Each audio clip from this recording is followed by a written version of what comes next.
Welcome to tonight's reactive film screening of Pipe Dreams, a film that was written, directed, and produced by Leslie Works. Reactive Film is an organization that showcases the best documentary films to activate people around social issues. So enjoy the film.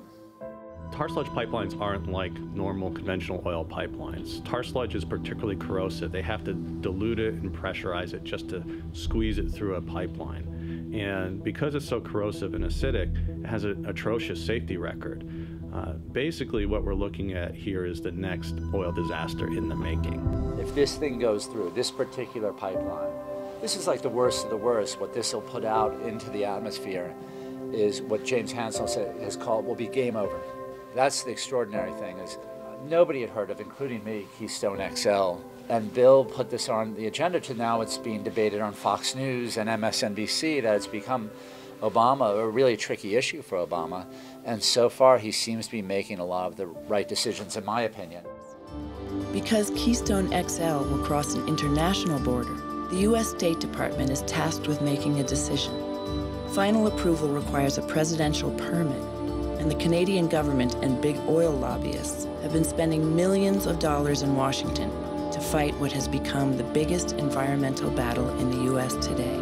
But he was sort of smart to also to have it re-investigated by not actually a trans-Canada people, right? It was supposed to be a State Department decision because of the border. And Hillary was going to make the decision. There's a guy who works for TransCanada who's one of her chief aides from the campaign, who's a lobbyist for TransCanada. So it was a very inside job, and energy magazines who track this stuff have said for a while that it was like 99% certain to go through. And then all of a sudden Bill McKibben and a bunch of people started showing up in August and really started to put it into trouble. And then this November rally that we went to in DC was, I think, shocking to them, that 12,000 people would show up. And all of a sudden it got a lot of attention. And Obama did a smart thing, which was he punted. You know, he's in a real bind because there is the jobs issue, which a little sketchy, that a lot of the jobs are temporary jobs. You know, once the pipeline runs, it runs. Within the proposed Keystone XL pipeline, you're looking at approximately 13,000 construction jobs within the United States. This is something that I think America needs right now. A lot of environmentalists are concerned about a pipeline.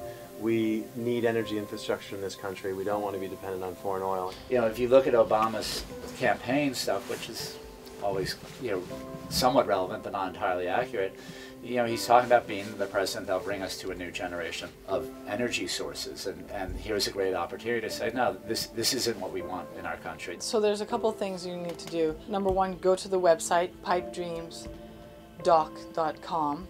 Support Reactive Film, who brings you all these, you know, incredible films. Well, thank you all for coming. It was great. Thank you guys for doing this.